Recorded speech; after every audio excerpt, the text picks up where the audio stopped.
Thank you very much indeed. It's a great pleasure to be back here again. I was told this morning I'm an honorary Italian, which I take as a compliment, not a criticism. And it's particularly good to be taking part in a symposium that's celebrating the recognition of important people within our field by these noble universities.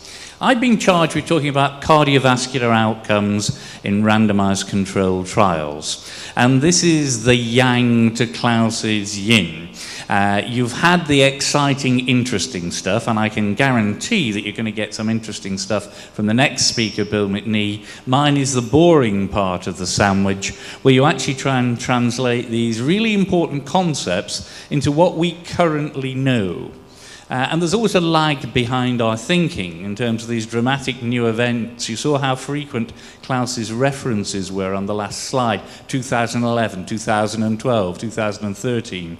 It takes a long time to do clinical trials, but the clinical trials do inform a little bit in the real world the future of where we're going to go, and that's what I'm going to try and address this morning. So in terms of defining this topic, we need to think, what are we talking about? What cardiovascular outcomes might have been measured? And in fact, we've now got to a number of outcomes that have been measured in several large clinical studies, what I've called adjudicated cardiac mortality. In other words, people take the information that surrounds a death and decide, is this really likely that this was due to cardiac disease? And they do so blinded to the form of treatment the patient is taking. Sudden death is actually a big conceptual problem. How much of sudden death is due to your lung disease and how much of it is due to the fact you've died suddenly and therefore your heart stopped? All sudden death to many cardiologists is cardiac in nature, but it doesn't necessarily mean it's cardiac in etiology. On the other hand, I think most of us would accept that myocardial infarctions and arrhythmias are cardiac events, and we group into these things like transient ischemic attacks and stroke. There is an entity, which I'll use in this talk a couple of times, called major adverse cardiovascular events, which was a composite endpoint derived from several cardiac, originally, clinical trials to look at whether or not there was a signal across the spectrum of cardiovascular disease. And I think that's quite a useful tool, and this seems to work reasonably well. So these are the sort of outcomes people have looked at, but what hypotheses are we testing?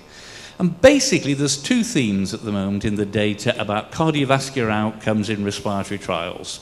Are we looking at a beneficial effect of the treatment being used? Or, much more commonly, is it identified that there's some adverse cardiac events associated with the treatments being used? And the latter have stimulated a lot of debate. And since this is not just COPD, it says chronic respiratory disease, what chronic respiratory diseases are we talking about? Well, we really don't have substantial data on people followed long enough with interstitial lung disease as yet to say anything about cardiovascular outcomes in clinical trials there. And sadly, neither is that true for most studies of infection and pneumonia and diseases like CF. So I think there's many areas in respiratory medicine where we can't see anything. But there are a number of others, basically the fields of sleep apnea and obstructive lung disease, where we do have data that's starting to remind us about how integrated the cardiorespiratory system really is. Let's take an example from sleep apnea to begin with. Here's some data, and this is a randomized, controlled, blinded, prospective study. So it's a real clinical trial reported by Justin Pepperell, a decade ago now in The Lancet. And here's a 24-hour blood pressure profile of people who were randomized either to subtherapeutic or therapeutic continuous positive airway pressure with a normal fluctuation in blood pressure. This is what happens after only 4 weeks of treatment, and if you are on the active treatment, there is a drop in your daytime, a smaller drop in your nighttime blood pressure. So a cardiovascular outcome is modified by a treatment given to a disease of the upper airways with quite significant differences in the change in mean blood pressure over 24 hours. Small, you might say, 4 or 5 millimeters of mercury, but if you translate that difference into epidemiology, that is a substantial cardiovascular benefit, and lots of people who work in this field now accept that.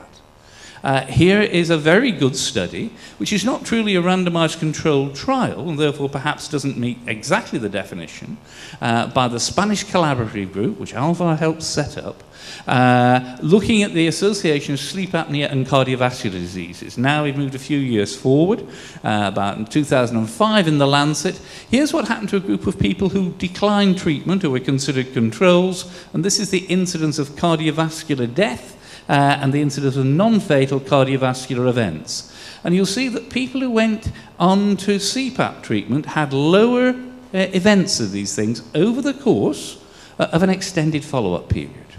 So it's not quite ideal, but it does suggest that those sort of observed RCT differences in blood pressure, along with other unspecified changes, might actually be beneficial in a respiratory disease which impacts cardiology. Why has this been important? Well, undoubtedly in terms of acceptance of CPAP therapy, particularly in countries like mine, the UK, this changed the balance. It changed the view. When suddenly CPAP became a treatment for cardiovascular risk, instead of just being an issue about being rather sleepy, it began to be important and treated as such. And there is a message for all of us in the respiratory community when we think about that. However, most of our problems relate to people with my famous 3 men slide here, who either have asthma, especially chronic asthma, or COPD. And that's where a lot of the other data comes from that I'm going to talk about. It's just a little historical note for some in the room. This is the survival graph often used that shows that if you're given oxygen for severe hypoxemic COPD, your survival is better than if you're not given oxygen, which is the MRC control group. By today's standards, a relatively modest set of studies. The 2 studies, the US and the British one, pooled together, less than 300 participants. However, the reason I put it up this time is not to show you this difference of oxygen treatment, even though that was on Klaus's slide about cardiovascular influences, is to remind you that the original hypothesis behind these studies was that actually, this last trial which we funded, the scientific hypothesis was that you were changing the pulmonary circulation, that your effects were actually on the interactions in the lesser circulation within the lungs. And there was evidence of an effect, particularly in the UK studies, but also confirmed in the US. There was a slowing, or indeed a stopping of the deterioration in pulmonary artery pressure. Pulmonary artery pressure was stabilized in the people given oxygen, and it continued to rise in the people who were not. And indeed, in the US study, there was suggestion that an early change in pulmonary artery pressure might be a prognostic value. These studies are a long time ago, as I have good reason to remember. And I think that it is relevant to think that we used to think a lot more about cardiovascular endpoints in chronic obstructive lung disease than we have done until quite recently. In fact, cardiovascular endpoints in obstructive lung disease in general have largely focused on the bad side. Here is the not very smart asthma trial that has created a huge amount of energy and a vast amount of money has been spent because as a result of this, there was a suggestion, particularly among African Americans compared with Caucasians, of an increased risk of death if you were taking a long-acting beta agonist drug for your asthma.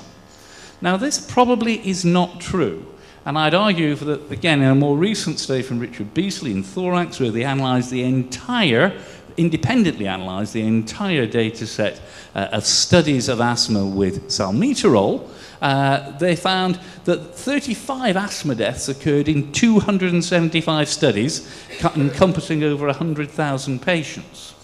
That actually almost all of those deaths occurred in 2 studies, the SMART and the SNS studies. And the odds ratio for mortality with salmeterol was 2.7. However, if you took inhaled corticosteroids, the odds ratio, if you did not take inhaled corticosteroids, your chances of dying were substantially greater than if you did take inhaled steroids. And in those 63 studies, encompassing only 22,000 people, where you took both inhaled steroids and the long-acting beta agonist, which now would in most guidance be the recommended way, there were no asthma deaths. Nonetheless, there's a big program being organised by the FDA to monitor all long-acting beta agonist drugs for the risk of cardiovascular death. Sometimes cardiovascular outcomes can be an opportunity cost rather than a benefit to our field. What about the cardiac risks of treatment for COPD? What have the clinical trials told us here? Well, there's been a great deal of meta-analysis. Memorably, one of the people we're celebrating today once said in another meeting in Italy that meta-analysis bears the same relationship to analysis that metaphysics does to physics. And I'm actually slightly sympathetic to that point of view. This is a study by Dr. Singh and colleagues, which was published in JAMA in 2008, just before the UPLIFT trial was published, actually, although there were relatively little data about tiotropium here, that looked at predominantly short-term trials, but noticed an increased relative risk ratio if you were given an anticholinergic drug. And an increased mortality. So they thought there was a risk of cardiovascular death and an increased risk of mortality. However, that was based on what, out of this large study, was not an enormous number of deaths, and certainly with incomplete follow-up. Subsequently, of course, the regulators were obliged to look at that, and this is the paper they then published in the New England Journal. And the point I make out here is that they had with tiotropium, which is now our standard long-acting bronchodilator drug, as Klaus showed you, that in terms of previously in pooled trials, they had a large number of patient years of exposure that was more than doubled by the single UPLIFT trial. And that in terms of risks in both the pool data and in the UPLIFT data, there was no enhanced risk of cardiovascular death when all the studies were included. And actually, when you looked at myocardial infarct, death from cardiovascular causes and others, it was actually reduced with active anticholinergic treatment in the very big UPLIFT study. And so they accepted in general the fact that at least tiotropium was safe. Cardiovascular outcomes are difficult to manage in clinical trials, and using databases post hoc, as was done in these studies, to extract information can be misleading. If you actually want to find out if the drug confers risk, as opposed to the people who get it having risk, then you need to do an RCT. However, this wasn't the end of this story, because subsequently with tiotropium, when given in a new form, the Respimat, there was evidence that there were more deaths if you were on the Respimat than if you were given placebo. And that was seen in 2 studies.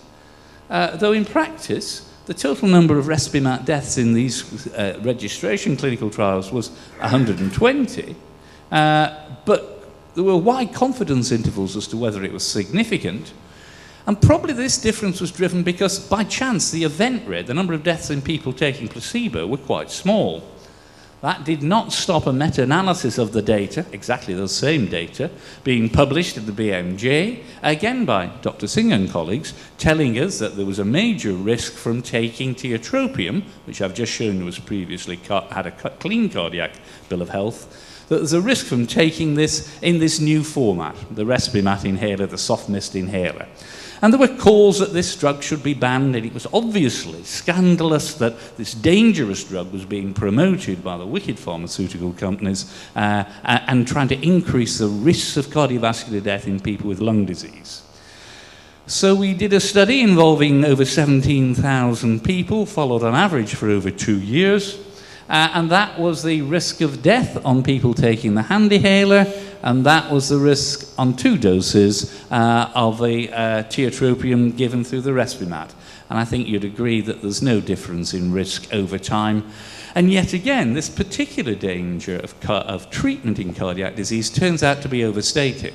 So we worry about cardiovascular outcomes with our drugs, but if anything, the present sorts of drugs we're using appear to be relatively safe in clinical trials. Now, it's obligatory for me to use a slide I've either stolen or borrowed from Bill McNee in any talk I give, and this is the representative example here, to illustrate the fact that cardiac disease really is, in observational clinical trials, a major cause of death. And these are the causes of death from a number of diseases, cardiovascular disease in the 2 different groups in the long-term lung health study, this is a long-term follow-up, contributing substantially to mortality along with lung cancer, and rather more than deaths from respiratory disease. And if you looked in people who were in the TORCH trial, certainly if in people with defined more severe disease, these people did not have such severe baseline COPD.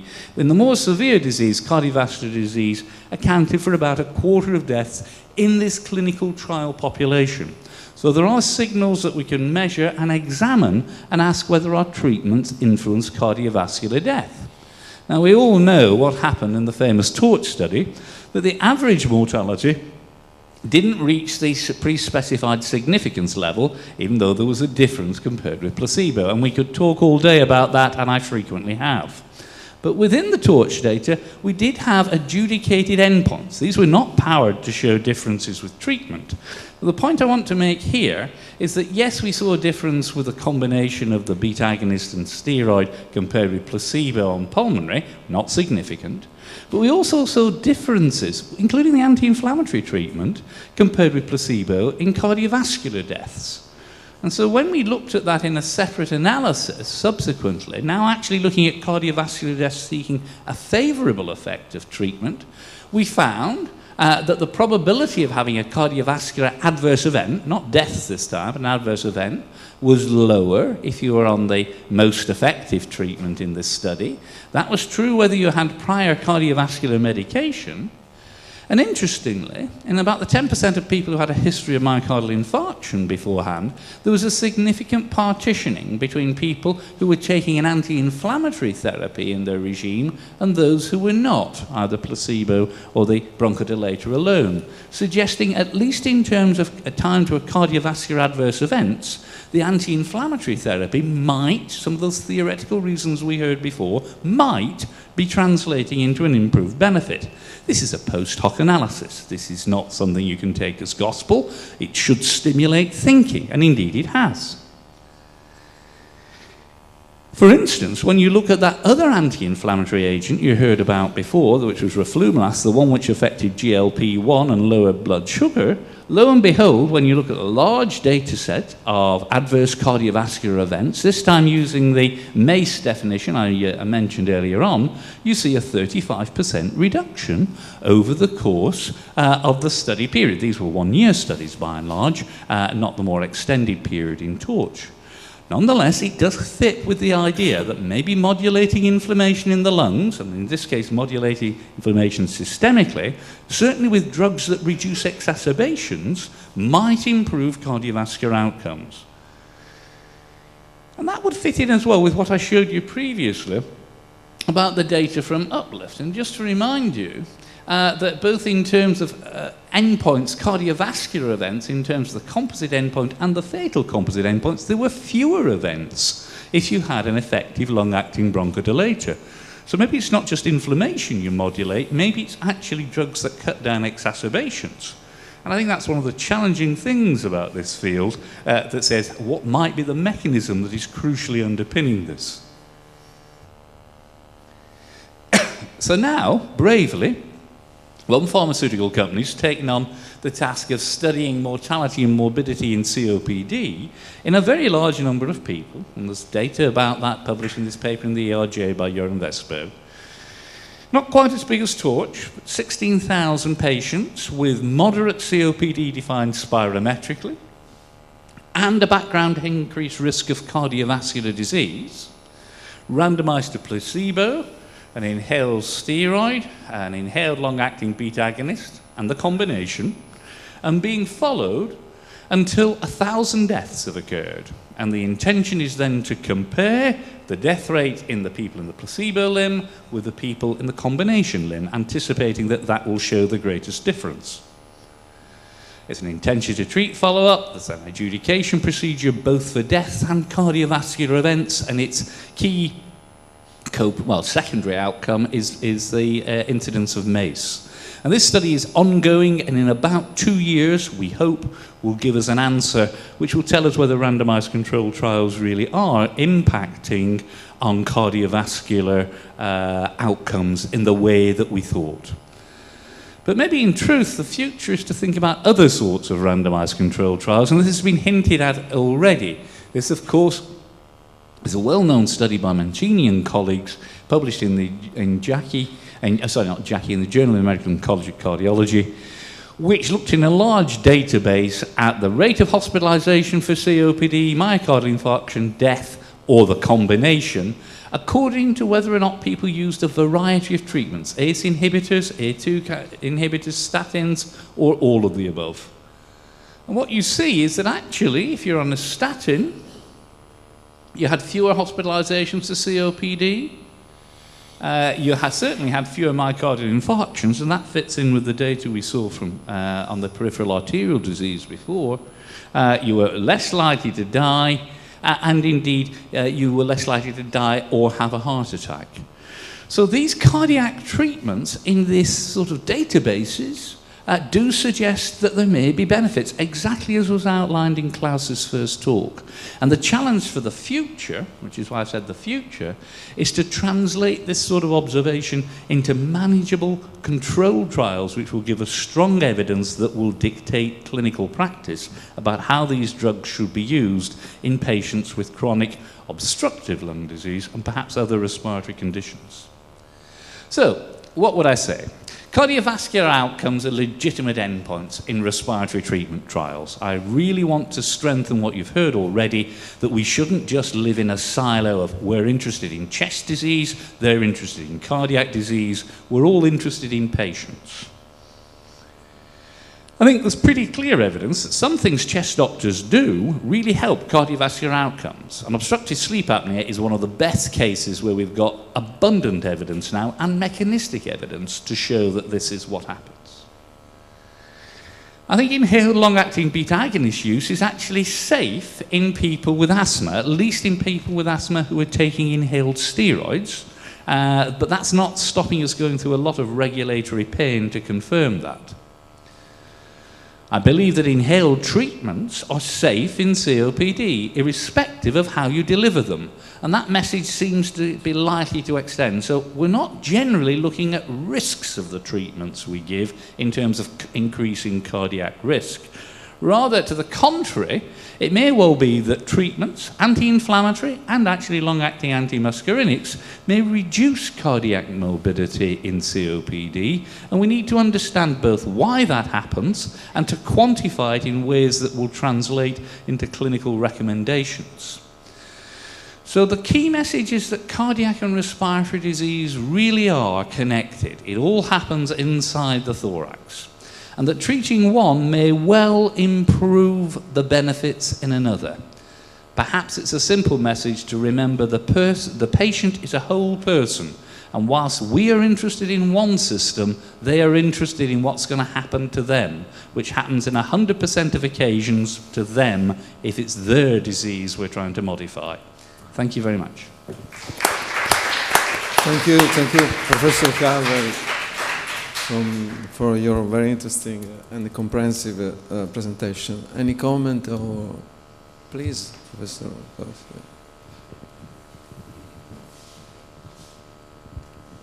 That's a very, very interesting review and very well presented. I really enjoyed it. There are one question and a brief question and a comment. In the summit study that you presented, I didn't see or heard that if statins were used as part of the treatment, because that's an important thing. I mean, that's, there are people with cardiovascular risks. And the comment is that I feel a little bit funny about this, and I guess I heard you probably heard me saying this before, but it almost seems like since we cannot do anything about our COPD patients because obviously we are unable or too, I don't know what, to study the COPD patients before they come to the stage 4. So then we say, here we are, all we see is the stage 4s. We cannot do anything about the lung disease in these guys. So let's do something interesting. We are going to look at cardiovascular diseases because maybe we can treat something there. We are missing the point again and again and again. Why don't we start earlier? Right. The first question about statins is easy. I mean, in fact, the real problem with doing statin trials is that statins are actually very widely used, and ethics committees, IRBs, would be keen that patients should use them even more widely. And it's actually very difficult to get an entirely clean patient population to do statin studies. And this has been an issue. There's a big US trial looking at statin therapy as an exacerbation prevention method. And they've had huge problems with recruitment because of so many people taking statins anyway. So in the Summit study, people are allowed to take statins, and we are allowing on the very great size of the study to give a balance of statin use in each group. So the question is whether respiratory treatment on top of that has an effect. The philosophical question that Manuel raises is very real. And part of the problem has been to persuade both funders, that's both scientific funders and people who pay for intervention treatments, that it is worthwhile intervening in COPD early, because the answer you always get is, why don't they just stop smoking? We can perhaps now say, why don't they take more exercise? And the reality is that has been incredibly negative. That should not stop us in our efforts in trying to intervene earlier in this disease, because without a doubt, it's rather like saying we should wait until the person has had the stroke before we think to treat their blood pressure. We don't do that. And it took a lot of effort to show that that was the case. That was the big effort of the 50s and 60s to show that treating hypertension really was worthwhile, and you cut down strokes. We have a disease with an even longer natural history where we need to intervene even earlier. But that's the challenge, and it's one we mustn't forget to meet. So I strongly, strongly support what Manuel said about that. Now, just a comment about funders. Most of these trials are funded by industry. You know, this is not the way to go for something that we're talking about. I just mentioned, you mentioned. These European grants. I mean, you tell me what, could be a better theme for one of these grants than to bring a lot of nations together to attack this issue much, much earlier. I mean, the money is there. And it's easier to go to the industry. Now let's work harder and go to the real money. I couldn't agree more. Professor Alberto. Parr.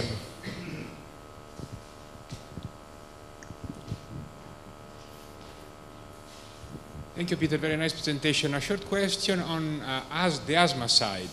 Don't you think that given that these events are so rare, would there be any study possible to really respond to this issue, including the FDA one, in terms of number of patients required to answer this issue? I think you've touched on something that is really important. If there is a very rare event and you think the drug might be causing that, is your duty to restrict the benefits of that drug versus the risks? The regulators have been extremely risk averse. And I think that is understandable for political reasons, amongst other things. And this has been particularly true when you've had individuals who have campaigned extremely strongly to a largely statistically illiterate general public about the dangers of treatments. But actually, when events are very rare, it is really hard to then ensure that treatment is or is not producing an effect.